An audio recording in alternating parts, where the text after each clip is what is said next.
యొక్క మాదిరిని ఆలోచించినప్పుడు దేవుని ఎరుగుటలో ఆయన గొప్ప మాదిరి, దేవునికి ప్రథమ స్థానం ఇవ్వటంలో ఆయన ఒక గొప్ప మాదిరి. అలాగే యేసు ప్రభు ఇతరులను గురించి ఆలోచించడంలో కూడా ఆయనే ఒక గొప్ప మాదిరి అనే విషయాన్ని సోదరులు మనకి తెలియజేశారు. నేను ఒక విషయాన్ని మాట్లాడుతూ దాని చుట్టూ కొన్ని విషయాలు మీతో పంచుకునే ప్రయత్నం చేస్తాను. అదేంటంటే, లోకంలో అందరికంటే ఒక ప్రత్యేకమైనటువంటి వ్యక్తి యేసు ప్రభువు. ఫిబ్రవరికి రాసిన పత్రిక 7వ అధ్యాయము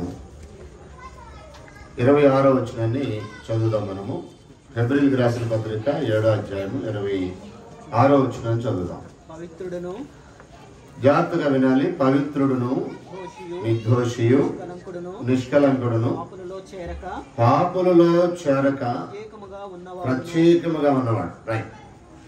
ఇక్కడ ఆయన గురించి ఏమన్నాడంటే, పాపులలో చేరక ప్రత్యేకంగా ఉన్నవాడు. యేసు ప్రభువారి ప్రపంచానికి చాలా విషయాల్లో మాదిరి, అందులో అత్యంత ప్రాముఖ్యమైనది పవిత్రతలో మాదిరి. ఈరోజు ప్రపంచానికి ఉన్న పెద్ద సమస్య ఏంటంటే అపవిత్రత. ప్రపంచం నాశనం అయిపోవడానికి ఒక రకమైన కారణం ఏంటంటే అపవిత్రత. దేవుడు జలప్రళయాన్ని రప్పించి ఒకనాటి సమాజాన్ని నాశనం చేయడానికి కారణం ఏంటంటే అపవిత్రత. నరుల యొక్క హృదయంలోని ఆలోచనలు ఎంతయో ఎల్లప్పుడూ కేవలం చెడ్డదని యెహోవా చూసినప్పుడు ఆనాటి జన సమూహాన్ని జలప్రళయం ద్వారా నాశనం చేశాడు. ఆదికాండం 6వ అధ్యాయం నుంచి 9వ అధ్యాయం వరకు చదివితే ఆ స్టోరీ మనకుంటుంది. యెహోవా కనుదృష్టి లోకమంతటా సంచారం చేస్తున్నటువంటి పరిస్థితిలో ఆయన సొదొమ గొమొర్రాల వైపు చూసినప్పుడు ఆ పట్టణాలు రెండు కూడా భయంకరమైనటువంటి అపవిత్రతతో ఉన్నాయి. ఆఖరికి దేవదూతలతో కూడా వ్యభిచారం చేయాలనే నీచమైన స్వభావం. ఆదికాండం 19వ అధ్యాయం చదివినప్పుడు అక్కడున్న ప్రజల గురించి మాట్లాడినప్పుడు ఏమన్నాడంటే, వృద్ధులు అదే పనిలో ఉన్నారు, యవ్వనులు అదే పనిలో ఉన్నారు, నడిప్రాయం కలిగినటువంటి వ్యక్తులు కూడా అదే పనిలో ఉన్నారు. ఆఖరికి సమాచారం తీసుకొచ్చిన దేవదూతలను కూడా మా దగ్గరికి పంపండి, మీరు వారితో పాపం చేయాలని డిమాండ్ చేసినటువంటి దుర్మార్గం. అందుకనే పేతురు 2వ పత్రిక 2:7 అంటాడు, దుర్మార్గుల కామ వికారయుక్తమైన నడవడి చేత బహు బాధపడిన నీతిమంతుడకు లోతులు తప్పించిన. జంట నగరాలను కాల్చివేయడానికి కారణం ఏంటంటే దుర్మార్గం, అపవిత్రత, కామ వికారయుక్తమైన అపవిత్రమైన నడవడిక. అది దేవునికి విపరీతమైన పాపం తెప్పించే చర్య. ఈరోజు ప్రపంచం అనారోగ్యం పాలవటానికి కానీ, ప్రపంచం ఒకలాంటి దుస్థితికి దిగజారిపోవటానికి కానీ కారణం ఏంటంటే అక్రమ జీవితం, అపవిత్రమైనటువంటి జీవితం. యేసు ప్రభువారు 2000 సంవత్సరాల క్రితం కన్యమరి గర్భంలో నుండి ఈ లోకానికి వచ్చే సమయానికి పరిస్థితి ఎక్కడికి వెళ్ళిపోయిందంటే, నీతిమంతుడు లేడు, ఒక్కడు లేడు అనే దగ్గరికి వెళ్ళిపోయింది. రోమీయులకు రాసిన పత్రిక 3వ అధ్యాయము 11వ వచనం మనం చదివినప్పుడు, నీతిమంతుడు లేడు, ఒక్కడును లేడు, దేవుని వెతికి వారు ఎవరు లేరు, అందరూ త్రోవ తప్పి ఏకంగా పనికి మారిన వారైది అన్నాడు. అదే రోమపత్రిక 3వ అధ్యాయంలోని 23వ వచనంలో, ఏ భేదము లేదు, అందరూ పాపం చేసి దేవుడు అనుగ్రహించే మహిమను పొందలేకపోతున్నారు అన్నాడు. అదే రోమపత్రిక 5:12లో కూడా, ఇట్లుండగా ఒక మనుషుని ద్వారా పాపము, పాపం ద్వారా మరణము లోకంలోకి ఎలాగూ ప్రవేశించును, అలాగనే మనుషులందరూ పాపము చేసినందున మరణం అందరికీ సంప్రాప్తమైన అన్నాడు. అంటే ఒక్క వ్యక్తి కూడా పాపం చేయకుండా ఉండలేదు, అందరూ పాపం చేశారన్నాడు. ఇలాంటి ఒక పాపిష్టి వాతావరణంలోనికి పవిత్రుడు జన్మించాడు. అంటే ఈ పుట్టుకతో మనుషులు కూడా పవిత్రులే, కానీ కాలక్రమంలో వాళ్ళు పాపం చేసి పాపులయ్యారు. కొంతమందికి తెలియక పుట్టుకతోనే పాపులని ఒక అభియోగం చేస్తున్నారు, కానీ నిజం కాదు, అది అబద్ధం. మనం చదివిన రోమ 5:12 ఏమంటుందంటే, అందరూ పాపం చేసినందున అన్నాడు. రోమ 3:23 కూడా ఏమంటుందంటే, ఏ భేదం లేదు, అందరూ పాపం చేసి దేవుడు అనుగ్రహించే మహిమను పొందలేకపోతున్నారు అన్నాడు. ప్రసంగి 7:29లో కూడా మాట అంటాడు. ప్రసంగి గ్రంథము 7:29లో, ఇది ఒకటి మాత్రం నేను కనుగొంటుని, దేవుడు నరులను యథార్థవంతులుగా పుట్టించను కానీ వారు వివిధమైన తంత్రాలు కల్పించుకున్నారు. సమస్య ఏంటంటే దేవుడు కాదు, మనుషులదే. ఆయనైతే యథార్థవంతులుగానే పుట్టిస్తున్నాడు. ఒకరి నుండి ప్రతి జాతి మనుషులను దేవుడే సృష్టిస్తున్నాడు. ఆయనైతే ప్రతి మనిషిని యథార్థవంతుడిగానే సృష్టిస్తున్నాడు. కానీ కాలక్రమేణా వీరే వివిధమైన తంత్రాలు కల్పించుకొని అపవిత్రతలోనికి దిగజారిపోతున్నారు. ఇలాంటి ఒక అపవిత్రమైన లోకంలోనికి జన్మించినటువంటి యేసు 33.5 సంవత్సరాల భూమి మీద జీవించాడు. కళంకము లేని జీవితాన్ని జీవించాడు. ఎక్కడా కూడా పాపానికి అవకాశం ఇవ్వకుండా జీవించాడు. అంటే మనిషికి ఎన్ని రకాలైన శోధనలు వస్తాయో పాపం చేయడానికి అన్ని రకాలుగా శోధించబడ్డాడు ఆయన. హెబ్రీయులకు రాసిన పత్రిక 4వ అధ్యాయము 15వ వచనాన్ని మనం చదివినప్పుడు యేసు ప్రభు వారికి సాధారణంగా మనుషుడికి కలిగే శోధనలన్నీ వచ్చాయి. ఒక మనిషి పాపంలో పడిపోవటానికి శోధనలు ఏ రకంగా వస్తాయో ఆ రకమైన శోధనలన్నీ ఆయనకు సంభవించినప్పటికీ ఆయన పాపము లేనివాడిగా జీవించును అని చదువుతున్నాం. ఒకసారి చూడండి. మన ప్రధాన యాజకుడు మన బలహీనతల యందు మనతో సహానుభావం లేనివాడు కాడు గాని సమస్త విషయములలో మనవలనే శోధించబడినను ఆయన పాపము లేనివాడుగా ఉండేనన్నాడు. అంటే ఆయన పాపం లేని, ఆయన ప్రత్యేకత ఏంటంటే మనకులాగా ఆయన శోధన రావడం వల్ల ప్రత్యేకత కాదు. శరీరంలోనే ఉన్నాడు ఆయన కూడా, రక్తమాంసాలు ఉన్నాడు ఆయన కూడా. మనిషి ఎన్ని రకాలుగా శోధించబడ్డాడు, అన్ని రకాలు ఆయన కూడా శోధించబడ్డాడు. అయినా కానీ పాపం లేకుండా జీవించాడు. That is the speciality of lord Jesus Christ. అదే ఆయనలో ఉన్నటువంటి ప్రత్యేకత. అందుకని అన్నాడు 7:26 హెబ్రీ పత్రికలో, పాపుల్లో చేరినవాడు పవిత్రుడును నిర్దోషియు నిష్కలంకుడును పాపులలో చేరినవాడు అని అన్నాడు. ఆయన ఈ ప్రపంచానికి ఏ పవిత్రతలో మాదిరి. ఒక మనిషి పవిత్రంగా ఉండగలడంటానికి గొప్ప ఎగ్జాంపుల్. పాపం చేయకుండా ఉండగలడంటానికి గొప్ప ఉదాహరణ ప్రభువైన యేసు. చాలా మంది అనుకుంటారు ఆయన దేవుడు కదా అందుకే పాపం చేయలేదు అనుకుంటారు. దేవుడుగా పాపం చేయకుండా ఉంటుంది కదా ఆయన ప్రత్యేకత. మనిషిగా పుట్టి 33.5 సంవత్సరాలు రక్తమాంసాల్లో ఉండి మనిషి ఎన్ని రకాలుగా శోధించబడతాడో అన్ని రకాలుగా శోధింపబడి కూడా పాపం చేయకుండా ఉన్నాడు. అది ప్రత్యేకత. అందుకని పాపుల్లో చేరనివాడు అని అన్నాడు. ఇప్పుడు దేవుడుగా పాపంలో చేరలేదా? మనిషిగా పుట్టి కూడా పాపంలో చేరలేదా? మనిషిగా పుట్టి పాపంలో చేరలేదు. అది ఆయనకున్నటువంటి ప్రత్యేకత. అందుకనే ఒక ఛాలెంజ్ విసిరాడు ఆనాటి సమాజానికి ఆయన బోధలు చేస్తున్న రోజుల్లో. యోహాను సువార్త 8వ అధ్యాయము 46వ వచనంలో ఇలా రాశాడు. యోహాను సువార్త 8వ అధ్యాయము 46వ వచనం మనం చదివితే, నా యందు పాపం ఉన్నదని మీలో ఎవడు స్థాపించిన అన్నాడు. ఈ మాట చెప్పగలిగిన ఏకైక వ్యక్తి ప్రపంచంలో ఒకే ఒక్కరు ప్రభువైన యేసు. ఇంకెవరు చెప్పలేరు ఆ మాట. అందరి గురించి బైబిల్ ఏం చెప్తుందంటే ఏ భేదం లేదు, అందరూ పాపం చేసి దేవుడి గురించి మహిమను పొందలేకపోతున్నారని చెప్తుంటే, ఒక యేసుని గురించి బైబిల్ ఏం చెప్తుందంటే పాపంలో చేరనివాడు అని చెప్తుంది, పాపం చేయనివాడు అని చెప్తుంది. ఆయన గురించి ఆయన చెప్పుకున్నా అదే చెప్పాడు. ఆయన గురించి ఆయన అపోస్తలులు చెప్పింది కూడా అదే విషయం చెప్పాడు. మనం చదివాం కదా పేతురు రాసిన మొదటి పత్రిక 2వ అధ్యాయము 20వ వచనం ఒకసారి చూడండి. 21, 22 వచనాలు. మాదిరించిపోయిన అన్నాడు కదా. ఆ మాదిరించిపోయిన యేసు ఎలాంటి వాటిలో మాదిరించిపోయాడంటే పాపం చేయకుండా ఉండట్లో ఆయన గొప్ప మాదిరించిపోయాడు. చదవండి 22వ వచనం. ఆయన పాపం చేయలేదు. పేతురు మొదటి పత్రిక 1వ అధ్యాయం 22వ వచనం, 2వ అధ్యాయం 22వ వచనంలో ఆయన పాపం చేయలేదు. ఎవరన్నారు అంటే అపోస్తలుడైన పేతురు రాస్తున్నాడు. రాయించింది ఎవరంటే పేతురు ద్వారా పరిశుద్ధాత్ముడు. పరిశుద్ధాత్ముడు రాయించిన సత్యం ఏంటంటే ఆయన పాపం చేయలే. యేసు చెప్తున్న సత్యం ఏంటంటే నాలో పాపం ఉన్నదని మీలో ఎవడు స్థాపించను. ఇప్పుడు నరుడుగానే పాపాన్ని జయించినటువంటి పరిశుద్ధుడు, పవిత్రుడు, నిష్కలంకుడు, పాపంలో చేరకుండా ప్రత్యేకంగా జీవించిన వాడు. కాబట్టి ఒక వ్యక్తి పవిత్రంగా జీవించడానికి role model, the one and only role model, the Lord Jesus Christ. యేసు ప్రభు మాత్రమే పాపం చేయకుండా మనిషి ఉండగలడానికి ఒకే ఒక్క రోల్ మోడల్గా నిలిచాడు. ప్రపంచంలో ఇంకెవ్వరూ దానికి సరిపోరు. అంటే ఏ పాపం చేయనివాడు కదా ఆ స్థానానికి రాగలిగేది. అలాంటి ఒకే ఒక వ్యక్తి మనిషి పుట్టిన వారిలో యేసు ప్రభు మాత్రమే అనే విషయాన్ని మనం జ్ఞాపకం చేసుకోవాలి. దీని చుట్టూ కొన్ని విషయాలు నేను మీతో మాట్లాడతాను. అదేంటంటే 10 ఆజ్ఞలను నిర్గమాకాండం 20 అధ్యాయము, ద్వితీయోపదేశకాండం 5 అధ్యాయం అని చదివితే మోషే భక్తుడి ద్వారా దేవుడు ఆనాటి ఇశ్రాయేలు ప్రజలకి 10 ఆజ్ఞలను ఒక చట్టాన్ని ఇచ్చాడు. సీనాయి పర్వతమందు ఐగుప్తు నుండి విడుదల పొందాక కనాను దేశానికి యాత్ర చేస్తున్న రోజుల్లో వారు సీను అరణ్యానికి వచ్చినప్పుడు సీనాయి పర్వతం యొద్ద 10 ఆజ్ఞలను చట్టాన్ని ఇచ్చాడు. ఇది ఆ మోషే గారు నిర్గమాకాండం 20 అధ్యాయంలోను, ద్వితీయోపదేశకాండం 5 అధ్యాయంలోను రాశారు. దీన్ని మన సోదరులు శ్రీనివాస్ గారు చదివినటువంటి మత్తయి సువార్త 22 అధ్యాయంలో 34 వచ్చిన చదివినప్పుడు 2 భాగాలుగా ప్రభు డివైడ్ చేశాడు. 1 దేవుని ప్రేమించడం, 2 మనిషిని ప్రేమించడం.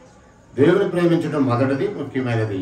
నిన్ను వల్ల నీ పొరుగువాడిని ప్రేమించు అనే మాట రెండవది కూడా దాని వంటిదే. ఈ 2 ఆజ్ఞలు ధర్మశాస్త్రం అంతటికి ప్రవక్తలకును ఆధారమై ఉన్నది అని అన్నాడు. అంటే టోటల్గా ఆది కాండం నుంచి మలాఖీ గ్రంథం వరకు ఉన్న 39 పుస్తకాల యొక్క సారాంశం అంతా కూడా దేవుని ప్రేమించడానికి సంబంధించిన సమాచారం. 1 ముఖ్యమైనది మొదటిదైతే మనుషులను ప్రేమించడానికి సంబంధించిన సమాచారం రెండవది దాని వంటిది అన్నాడు. రైట్. ఇప్పుడు పాపానికి ఈ కమాండ్మెంట్స్కి ఉన్నటువంటి లింక్ ఏంటి అనేది మనం ఆలోచన చేయాలి. బాబు అంటే ధర్మకర్మ కుదురుకు కూర్చోను. ఏం పేరు? కుదురుగా కూర్చోలేదు సార్, కూర్చో. అటు ధర్మాకండి. పాపానికి ఈ పదాలు చట్టానికి ఉన్నటువంటి సంబంధం ఏంటంటే మనం ఆలోచన చేస్తే ఒకసారి జాగ్రత్తగా ఆలోచించండి. మొట్టమొదటి ఏంటంటే నరులను ప్రేమించడానికి సంబంధించి ఏం చెప్పాడంటే నిర్గమాకాండం 20 అధ్యాయంలో నీ తల్లిదండ్రులను సన్మానించము, భూమి మీద దీర్ఘాయుష్మంతుడవుతుంది అన్నాడు. ఒకవేళ తల్లిదండ్రులని దూషించడమో, హింసించడమో, బాధించడమో చేసినట్లయితే పవిత్రమా అపవిత్రమా? అది పవిత్రమైన కార్యమా అపవిత్రమైన కార్యమా? దానికి అసలు ఒక మాట అన్నాడు అక్కడ, దీర్ఘాయుష్ని అనే మాట వాడాడు. దీర్ఘాయుష్కి తల్లిదండ్రులు సన్మానించడానికి సంబంధం ఏంటి? భూమి మీద దీర్ఘాయుష్మంతుడు ఒకనట్లు చూసారా మాట. నిర్గమాకాండం 20 అధ్యాయము 12వ వచనం. మీ దేవుడైన యెహోవా నీకు అనుగ్రహించే దేశంలో నీవు దీర్ఘాయుష్మంతుడు ఒకనట్లు నీ తండ్రిని తల్లిని సన్మానించము అని అన్నాడు. వింటున్నారా? యెషయా అంటున్నావా? దీర్ఘాయుష్కి తల్లిదండ్రులు సన్మానించడానికి సంబంధం ఏంటి? ఆయుష్ తరబడ్డ కారణం తెలుసా? వారు అక్రమ విషయంలో నరమాత్రులైన అందుకే జలప్రళయం వచ్చిందన్నాడు. ఆదికాండం 6 అధ్యాయం మీరు చదివితే, ప్రసంగి 7:17 చదివితే అధికముగా దుర్మార్గ పనులు చేయమాక, బుద్ధిహీనంగా తిరగమాక, నీ కాలానికి ముందే నువ్వు చావనేలా అంటాడు. అంటే అధిక దుర్మార్గ పనులు చేస్తే బుద్ధిహీనం చేస్తే ముందే చస్తారా? ఇచ్చిన ఆయుష్కాలాన్ని ముందే పోతారా?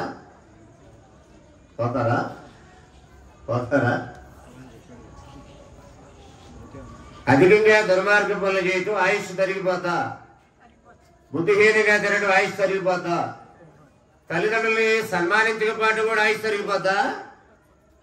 అంటే అది కూడా పాపమేనా? పాపం అంటే ఏంటండి? ఆజ్ఞాతిక్రమే పాపం అన్నాడా?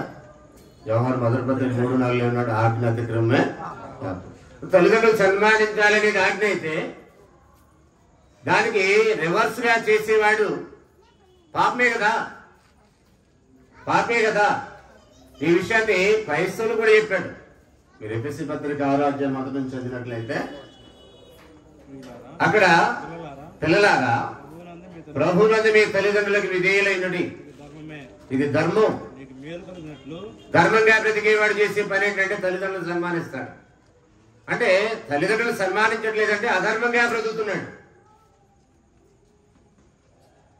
తల్లిదండ్రులకి దుఃఖకరంగా జీవిస్తున్నాడంటే వాడు ఒక అక్రమకారుడు, అధర్మంగా ప్రవర్తించే వ్యక్తి, స్త్రీలైనా పురుషులైనా. వింటున్నారా ఎవరి బిడ్డలారా? చదువు కిందకి. నీకు మేలు కలిగినట్లు నీ తండ్రిని తల్లిని సన్మానించుము, అప్పుడు నువ్వు భూమి మీద దీర్ఘాయుష్మంతుడు వద్దు ఇది వాగ్దానంతో కూడిన ఆజ్ఞలో మొదటిది. నిర్గమాకాండం 20:12 చదివామా? అక్కడ మొట్టమొదటి ఏ ఆజ్ఞ పెట్టాడు? ఇదే పెట్టాడు. అంటే పవిత్రతకి ఆజ్ఞకి సంబంధం ఉందా? ఒక పవిత్రమైన జీవితానికి తల్లిదండ్రులకు సంబంధించడానికి సంబంధం ఉందా? తల్లిదండ్రులు దూషించేవాడు పవిత్రుడా అపవిత్రుడా? తల్లిదండ్రుల్ని దుఃఖం కలిగించేవారు పవిత్రులా అపవిత్రులా? చెప్పండి. పాపులా పవిత్రులా? ఆదివారం బైబిల్ తీసుకుని వెళ్తే సరిపోతా? తల్లిదండ్రులు అంటే లెక్క లేకుండా జీవించేవాడు అంటే పాపులుగా చిత్రించాడు బైబిల్. మన ఇద్దరు రేపు మాట్లాడదాం. నువ్వు మాట్లాడవాలి. ఇప్పుడు యేసు ప్రభువు దగ్గరికి వద్దాం. ఒకసారి ఆయన జీవితాన్ని మనం ఆలోచన చేద్దాం. ఆయన భౌతికమైన తల్లిదండ్రులకి విధేయుడు. లూకా సువార్త 2వ అధ్యాయంలోకి వచ్చిన ఒకసారి ఆయన ఎందుకు పవిత్రుడారంటే యేసేపు మరియలకి విధేయుడండి ఆయన. లూకా సువార్త 2వ అధ్యాయము 51 వచ్చింది చదువుదాం. లూకా సువార్త 2వ అధ్యాయం 51. అంతటా ఆయన వారితో కూడా బయలుదేరి నజరేతునకు వచ్చి వారికి లోబడి ఉండను. ఎవరు వారు అంటే యోసేపు మరి 12 ఏళ్ల వయసులో యెరూషలేము దేవాలయాన్ని సందర్శించడానికి వచ్చాడు. అక్కడ అనేకుల మధ్య జ్ఞానంతో కూడిన ప్రశ్నల్ని ఆనాటి మత నాయకులకి సంధించాడు. తర్వాత ఆయన ఎలా బ్రతికాడు అనే విషయాన్ని మాట్లాడితే ఏమన్నాడంటే తల్లిదండ్రులకి లోబడి బ్రతికాడని అన్నాడు. తల్లిదండ్రులకి లోబట్టం కూడా పవిత్రతకి అపవిత్రతకి ఉన్నటువంటి సంబంధం. అది లోబడేవారు. అందుకని యేసు మాదిరి. తల్లిదండ్రులకు లోబడాలనే దాంట్లో కూడా మాదిరి. ఆత్మలకు తండ్రి అయిన దేవునికి ఎలా ఉన్నాడు ఆయన కూడా లోబడ్డాడు. హెబ్రీ పత్రిక 5వ అధ్యాయం 7వ వచనం చూడండి ఒకసారి. హెబ్రీలకు రాసిన పత్రిక 5వ అధ్యాయం 7వ వచనం. శరీరధారి అయ్యున్న దినములలో మహారోదనతోను కన్నీళ్లతోను తను మరణం నుండి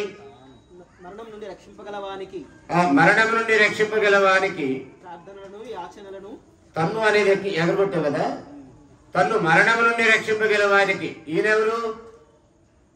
అక్కడ లూకా సువార్త 2వ అధ్యాయంలో ఉన్న తల్లిదండ్రులు ఎవరు? యోసేపు మరియా భౌతికమైన తల్లిదండ్రులు. వారికి లోబడ్డాడా? లోబడ్డాడు. ఇప్పుడు ఈయనెవరు? మరణం నుండి రక్షింపగల ఈయనెవరు? ఈ తండ్రి ఎవరు?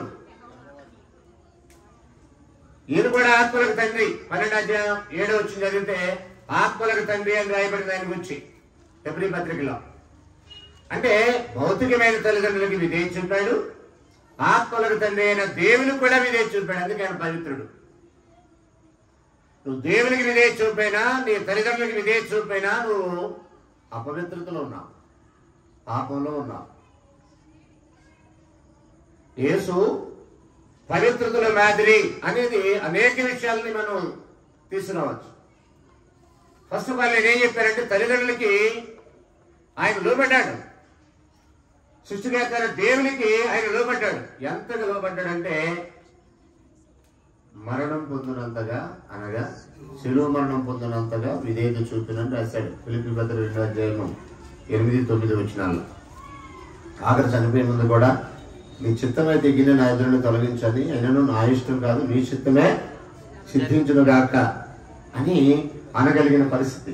భూమి మీదకి వచ్చిన రోజుల్లో ఇదే హెబ్రీ పత్రిక 10వ అధ్యాయం 6వ వచనం అక్కడ అంటాడు, పూర్ణహోమములు పాప పరిహారార్థ బలులు నీకు ఇష్టమైనవి కావు. అప్పుడు నేను గ్రంథపు చుట్టూ నన్ను గురించి రాయబడిన ప్రకారం దేవాన్ని చిత్తము నెరవేర్చడం ఇదిగో నేను వచ్చి ఉన్నాను అని అన్నాడు. ఏమి నెరవేర్చాడు? తండ్రికి లోబడి ఎలా జీవించాడు అనే విషయాన్ని ఆలోచన చేసినప్పుడు ఆయన పవిత్రతలో మాదిరి అనే విషయాన్ని చాలా క్లియర్గా చెప్పాడు. నేను చెప్పిన మాత్రమే మీరేనండి, ఇంకెవరు చెప్పిన వెనకండి ఈ కాసేపు. ఓకేనా? యేసు ప్రభు వారు మాదిరికరమైనటువంటి వ్యక్తి ప్రపంచానికి. దేంట్లో? పవిత్రతలో. ఏంటి దాన్ని ఆయనకున్న స్పెషల్ అంటే ధర్మశాస్త్రంలో మొట్టమొదటిది మనుషుల పట్ల ఎలా ఉండాలంటే తల్లిదండ్రులకి విధేయులై ఉండాలి. దేవునికి ఎలాగ లోబడాలని సోదరులు చెప్పాను, నేను దాన్ని వదిలేశాను. సెకండ్ పార్ట్ ఏంటంటే మనుషులకి ఎలా, అందులో ముఖ్యంగా తల్లిదండ్రులకి ఎలాంటి విధేయత కనపరచాలి ఒక పవిత్రమైనటువంటి జీవితానికి అనేది మనం ఆలోచన చేశాం. ఓకే, రెండోది నిర్గమాకాండ 20 వచ్చేది 13 చూడండి. ఈ పాపానికి అలవాటు పడిన వాడు ఇతరులకు నష్టం చేస్తాడండి. పాపం అంటేనే ఇతరులకి నష్టాన్ని కలిగించే చర్యలు. ఆయన పవిత్రత ఉండటం వల్ల అందరికీ మేలు జరిగింది. ఎవరైతే పాపం చేస్తున్నారో వారి ద్వారా అందరికీ నష్టం కలిగింది. ఉంటున్నారా జాగ్రత్తగా? ఒకసారి చూడండి, నిర్గమాకాండ 20 నరహత్య చేయకూడదు అన్నాడు. రెండో ఆజ్ఞది వాగ్దానంతో కూడిన ఆజ్ఞలో మొదటిదేమో తల్లిదండ్రులను సన్మానించాలన్నాడు. రెండో ఆజ్ఞ ఏంటి? ఇంకోసారి వస్తే నీ గుండు పగిలిందా తెలుసు. మొదటిసారి ఏమన్నాడు? మొదటి మాట ఏమన్నాడంటే వాగ్దానంతో కూడిన ఆజ్ఞలో మొదటిది నీ తల్లిదండ్రులను సన్మానించు అన్నాడు. వాగ్దానంతో కూడిన ఆజ్ఞలో రెండోది ఏంటి? నరహత్య చేయకూడదు. అంటే పాపము ఇతరులకు నష్టం చేస్తుంది. అది ఫస్ట్ ఆఫ్ ఆల్ నీ తల్లిదండ్రులకు నష్టం చేసేది. సెకండ్, ఇతరుల ప్రాణాలు తీసేది. పవిత్రతలో ఆయన మాదిరిగా ఉన్నాడంటే ఎప్పటికీ హాని చేయలేదు. ఈవెన్ తను ఫిజికల్ గా కన్నా తల్లిదండ్రులకి, ఆయన లోకానికి పంపినటువంటి సృష్టికర్త అయిన దేవుడికి, ఆ తండ్రికి, ఈ తండ్రికి, ఈ తల్లికి ఎక్కడా కూడా ఆయన అవిధేయత ప్రదర్శించాల, విధేయతనే ప్రదర్శించాడు. ఇంకా ఆ తల్లిదండ్రుల యొక్క బాధ్యత భౌతికంగా ఓ శిష్యుడిగా అప్పగిస్తాడు. యోహాను సువార్త 19 ఇదిగో నీ తల్లి అని ఓ శిష్యుడిగా అప్పగిస్తాడు. అంత సోషల్ రెస్పాన్సిబిలిటీ అయింది. ఇక నేను వెళ్ళిపోతున్నాను, చనిపోతున్నాను, ఇక బాధ్యత నీదే అని ఒక శిష్యుడికి అప్పగిస్తాడు. అమ్మా ఇదిగో నీ కుమారుడు. శిష్యుడితో అంటాడు ఇదిగో ఏమిడా నీ తల్లి అనే బాధ్యతలు కూడా అప్పగించిన సందర్భాన్ని మనం బైబిల్లో చూస్తాం. అంత గొప్ప రెస్పాన్సిబిలిటీ మెయింటైన్ చేశాడు ఆయన. అందుకే ప్రపంచానికి గొప్ప మాదిరి అయ్యాడు. రెండవది అక్కడ ఏమన్నాడంటే నరహత్య చేయకూడదు అన్నాడు. ఒక రోజు ఆయన అరెస్ట్ చేయడానికి వచ్చాడు, ఆయన చంపడానికి వచ్చారు. 30 వెండి నాణ్యాలకు ఆయన శిష్యుడు అమ్మేశాడు యోధా. ఆయన ఏమన్నాడంటే నువ్వు ఏం చేయాలనుకున్నా త్వరగా చేసి అన్నాడు. ఎవరిని? యోధాన్ని. నేను ఎవరిని ముద్దు పెట్టుకుంటాను? ఆయన యేసుప్రభు. మేము ఎలా గుర్తుపెట్టాలని సైనికులు అడుగుతారు. మీకు సింపుల్, అదేం లేదు, నేను ఒక ఆయన ముద్దు పెట్టుకుంటా, ఆయన యేసుప్రభు, తీసుకెళ్ళిపోండి అని 30 వెండి నాణ్యాలకి బేరం కుదుర్చుకొని అమ్మేస్తాడు. ఈ విషయం ఆయనకి అర్థమవుతుంది. మీరు పవిత్రులు అని ఒక మాటలని ఒక సందర్భంలో మీరు అందరూ కాదంటాడు. ఎవరిని ఉద్దేశించి అన్నాడు అంటే ఇస్కరియోతు యోధాను ఉద్దేశించి వాడు అపవిత్రుడు అని చెప్పాడు. నేను ఇప్పుడంతా అన్ని చదవడానికి టైం లేదు కనుక నేను అక్కడికి వెళ్తలేదు. విషయం ఏంటంటే ఆయన అప్పగించబడిన రాత్రి పేతురు మల్కోని ఒక సైనికుడి చెవి నరికేస్తాడు. అప్పుడు ఆయన ఏమన్నాడు తెలుసా? శబాష్ పేతురు, ఎంత ప్రేమ నా మీద నీకు, ఒక్కడు కూడా స్పందించలేదు, కనీసం నువ్వైనా స్పందించావు అన్నాడా? పేతురు నీ కత్తి తీసి నీ వరలో పెట్టు, కత్తిని పట్టిన వాడు కత్తి వల్ల నశించున్నాను అన్నాడు. మనిషి కుమారుడు ప్రాణాలు పెట్టడానికి వచ్చాడు కానీ ప్రాణాలు తీయటానికి రాలేదన్నాడు. నరహత్య చేయకూడదనే అనే ఆలోచనకి ప్రపంచంలో ఏకైక మాదిరి యేసుప్రభు. చంపడానికి వచ్చిన వాళ్ళు కూడా నేనే యేసుప్రభు అని చెప్పాడు. అప్పగించేవాడు కూడా ఏం చేయాలనుకున్నా త్వరగా చేసి అంటున్నాడు. ఎంత భయంకరమైన మరణం అంటే ఆర్డినరీ డెత్ కాదు అది. ముసలి తరాలు వచ్చిన మరణం కాదు అది. ముసలోడు పోయాడంటే సర్లే పోయాళ్ళే కామన్ అనుకుంటారు. పెద్దగేమి కాసేపు ఎవరు అస్సలాడకపోతే బాగోదని ఏడుతారు కానీ జనరల్గా అయితే ముసలోడు పెద్ద పట్టించుకోరు. అది వయసులో ఉన్న చనిపోతే ఆ ఫీలింగ్ ఇలా ఉంటుంది. యుక్త వయసులో చనిపోయిన భార్య పట్ల ఎలా ఉంటుంది, వారి అమ్మాయి తల్లిదండ్రులకు కూడా ఆ ఫీలింగ్, ఆ బాధ అనేది ఉంటుంది యుక్త వయసులో. కానీ యేసుప్రభు కూడా యుక్త వయసులో చనిపోయాడని రోమపత్రిక 5వ అధ్యాయం 6-7 వచనాలు అంటారు. క్రీస్తు యుక్త కాలమందు భక్తిహీనుల కొరకు చనిపోయాడు. చాలా యుక్త వయసులో. అప్పగించబడి ఆ రాత్రి ఆయన్నే పట్టుకోవడానికి వచ్చారని తెలిసి కూడా దానికి సంపూర్ణంగా సిద్ధపడ్డాడు. కాబట్టి ఆయన పరిశుద్ధంగా ఉండడానికి అదొక రీజన్. పాపం దీన్ని అన్నాడు, నరహత్య పాపం, తల్లిదండ్రులకు అవిధేయత పాపం, ఇంకేమన్నాడు అక్కడ చూడండి కింద, వ్యభిచారం పాపం అన్నాడు. ఆయన వ్యభిచారం చేత పట్టబడ్డ స్త్రీని అందరూ రాళ్లతో కొట్టాలనుకుంటే ఈయన అన్నాడు అమ్మా అని పిలిచాడు. ఆయన చూపుల పవిత్రత, ఆలోచనల పవిత్రత, మాటల్లో కూడా పవిత్రత అమ్మా అని అన్నాడు. అందరూ పాపంతో రాళ్లు తీసుకొని పట్టుకుపోతుంటే ఈయన మాత్రం అమ్మా అని సంబోధించాడంటే ఆయన వ్యభిచారం చేసేవాడికి గొప్ప మాదిరిగా చేయకూడదు అంటానికి. ఎవడైనా అలాంటి మనసు కలిగిన వాడు ఉంటే అది తప్పు అని చెప్పడానికి ప్రపంచంలో గొప్ప మాదిరి ఉన్నారంటే అది యేసుప్రభు మాత్రమే. చెప్పాను కదా దాకా ఎబ్రీ 4:15 అన్ని విషయాల్లో శోధించబడ్డాడంటే మనిషి పాపం చేయడానికి. ఇప్పుడు దావీదు ఎలా శోధించబడ్డాడు బత్షెబా విషయంలో,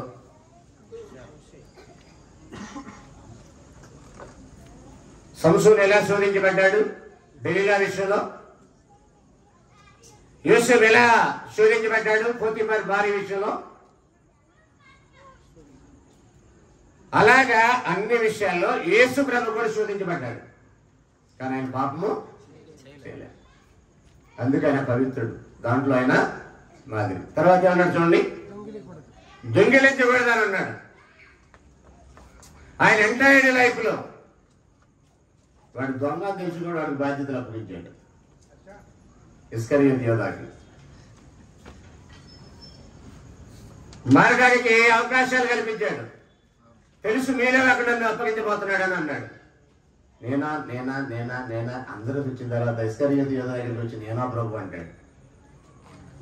ఇక ఏం ఎరగనన్నట్టు నేనా ప్రభు అంటాడు. వాడు సంచిలో డబ్బులు దొంగిలించుతూ వచ్చిన రాయబడింది. ఎవరు? ఇస్కరియోతు యోధా. అలాంటి వారి మార్పు కొరకు పనిచేసినటువంటి వ్యక్తి. 3.5 సంవత్సరాలు అతను మార్పు కొరకు చాలా పని చేశాడు. ఫైనల్ గా అతను వినియోగించుకోలేదు. జీవితం అన్యాయం అయిపోయింది. అతను ఆ మనుషుడు పుట్టకుండా మేలు అని రాయబడింది యోధా గురించి. అంత అవకాశం ఇచ్చాడు దొంగ విషయంలో. ఇంకా ఆయన చెప్పింది ఏంటంటే దొంగ మీలో ప్రతివాడు ఎపిసి 4:28 అంటారు. అపాధి చోటీకిడి దొంగిలి వాడికి నిద్ర దొంగిలక అక్కర గలవానికి పంచిపెట్టుటకు వీలు కొరకు నిమిత్తము మీ చేతితో కష్టపడుతూ మంచి పని చేయాలని ఉపదేశం చేశాడు. అది అపోస్తుడైన పౌలు రాసిన, పరిశుద్ధాత్ముడు రాయించిన, పరిశుద్ధాత్ముడిగా సందేశం ఇచ్చింది యేసుప్రభువే. యోహాను సువార్త 16:14 అంటాడు, ఆయన అంటే పరిశుద్ధాత్ముడు నా వాటిలను తీసుకొని మీకు అంటే అపోస్తులకి తెలియజేస్తాడు అన్నాడు. అంటే ఈ ఎఫెసీ 4:8 తెలియజేసింది ఎవరు? యేసుప్రభువే పరిశుద్ధాత్మను తెలియజేస్తే పరిశుద్ధాత్మ పౌలు గారికి చెప్తే పౌలు గారు ఎఫెసీ 4:8 రాశాడు. అది దానికున్న సీక్రెట్. దొంగిలించకూడదనే ఈ అపవిత్రమైనటువంటి కార్యానికి ఎవడు లోను కాకుండా ఉండాలంటే యేసు ప్రభు గొప్ప మాదిరి. తర్వాత ఇంకేమన్నా చూడండి అక్కడ, నీ పొరుగు వారి మీద అబద్ధ సాక్ష్యము పలకకూడదు. నీ పొరుగు వారిని ఏది ఆశించకూడదు అన్నాడు. నేను అడుగుతున్నాను, ఇవన్నీ కూడా ఇతరులకు నష్టం కలిగించేనా? పాపమేనా? తల్లిదండ్రుల్ని సన్మానించాలి, నరహత్య చేయకూడదు, వ్యభిచరించకూడదు, దొంగిలింపకూడదు, పొరుగు వారి మీద అబద్ధ సాక్ష్యం పలకూడదు, నీ పొరుగు వాని ఇల్లు ఆశింపకూడదు, నీ పొరుగు వాని భార్యనైనా ఏదైనా ఆశింపకూడదు. అంటే ఇలా ఆశించడం వల్లే కదా ఇతరులకు నష్టం చేసేది. కాబట్టి పాపము లేకుండా జీవించాడంటే ఇంట్లో ఏది చేయలేదు ఆయన. మనుషులందరూ ఇంట్లో ఏదో ఒక దానికి 1-2కో వీలైతే అన్నిటికో, అర్థం కాలేదా? ఇవన్నీ చేయకుండా ఏదో 1-2 ఇందులో మనం చేసి ఉంటాం. అబద్ధ సాక్ష్యం పలకూడదంటే అవి జరిగిందో అంటే ఇంకోటి అక్కడ. ఇప్పుడు స్తపన్ గారు అని మంచి సత్యం మాట్లాడారండి. మాట్లాడుతూ పరిచిన జ్ఞానం అంతా అతను ప్రేరేపించిన ఆత్మను ఎదిరింపలేకపోయారు. అప్పుడు ఏం చేశారంటే అబద్ధ సాక్షులు కుదిరించి డబ్బులు ఇచ్చి వీడు మోషేకి దేవునికి వ్యతిరేకంగా మాట్లాడతారని చెప్పండి అని పిలిపించారు. అపోస్తుల కార్యం 6వ అధ్యాయం మీరు చదివితే 10 నుండి.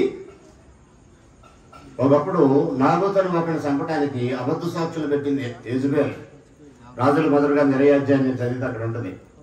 అంటే అబద్ధాలు ఎందుకు చెప్పిస్తారంటే అన్యాయం చేయడానికి, నిరపరాధుల్ని శిక్షించడానికి,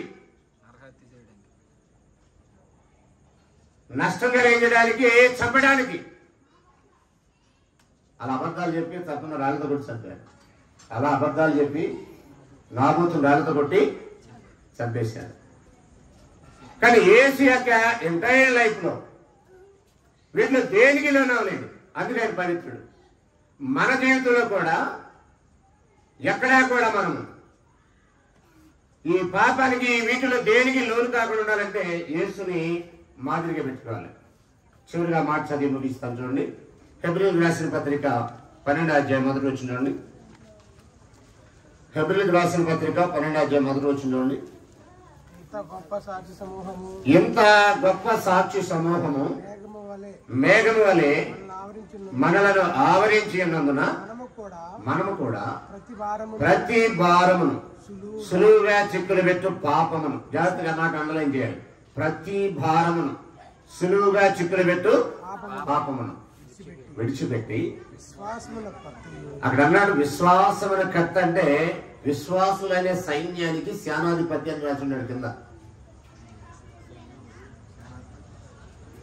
విశ్వాసులనే యొక్క సైన్యానికి, ఆ సమూహానికి సేనాధిపతి. విశ్వాసానికి కర్త అంటే సేనాధిపతి అని అన్నాడు కింద.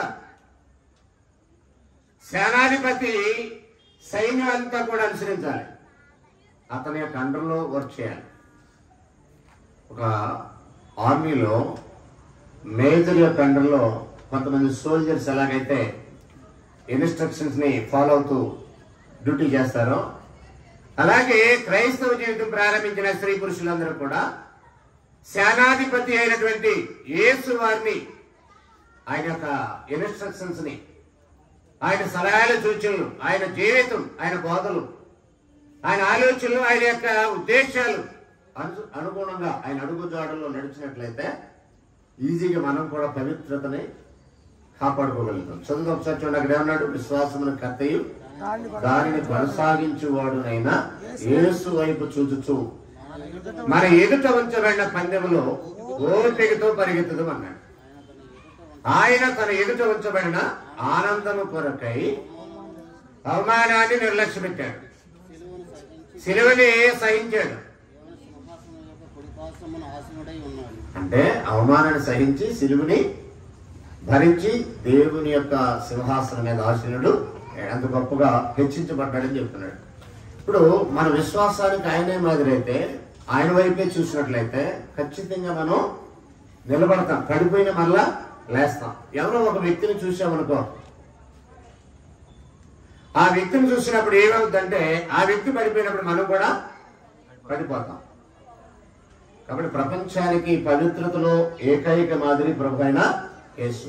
ఈ పవిత్రత అనే ఒక ఆలోచన మనం జాగ్రత్తగా కాపాడుకోగలిగితే, ఎందుకంటే సంఘం అంటేనే కొరింథీ మొదటి పత్రిక 1వ అధ్యాయం 2వ వచనం అంటాడు, కొరింథీలో ఉన్న దేవుని సంఘమునకు అనగా క్రీస్తు యేసునందు పరిశుద్ధపరచబడిన వారై పరిశుద్ధులుగా ఉండటానికి పిలువబడిన వారు అని అన్నాడు.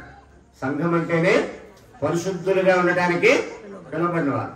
ఆ పవిత్రతని కాపాడుకోవడానికి ఈ సేనాధిపతిని అనుసరించితే ఈజీగా మనం కాపాడుకోగలుగుతాం. ఆ పరిశుద్ధతను కాపాడుకుంటే ఎవ్వరికీ నష్టం జరగదు. మన ద్వారా అందరికి మేలు జరుగుద్ది. మన ఇంట్లో ఉన్న వారికి మేలు జరుగుద్ది, భార్య బిడ్డలకు మేలు జరుగుద్ది, తల్లిదండ్రులకు మేలు జరుగుద్ది, తోడబుట్టినోళ్ళకి మేలు జరుగుద్ది, తోటి మనుషులందరికీ మేలు జరుగుద్ది, మనకు మనం కూడా మేలు చేసుకుంటాం. ఇవన్నీ మనకు మనం వ్యతిరేకంగా, మన కన్నవారికి వ్యతిరేకంగా, భార్య బిడ్డలకు వ్యతిరేకంగా ఇన్ని దుర్మార్గ పనులు చేయడానికి కారణం ఏంటంటే అపవిత్రత. ఒక పవిత్రమైన జీవన శైలిని కలిగిన యేసు ప్రభుని పరిశీలన నేర్చుకుని ఆయన కనుక అనుసరించగలిగితే ఈ సమస్త చట్ట కార్యాలకి నరులు దూరంగా ఉంటారు. ఉత్తమమైన సమాజం ఏర్పడింది. అందరికి కూడా ఉన్నాం.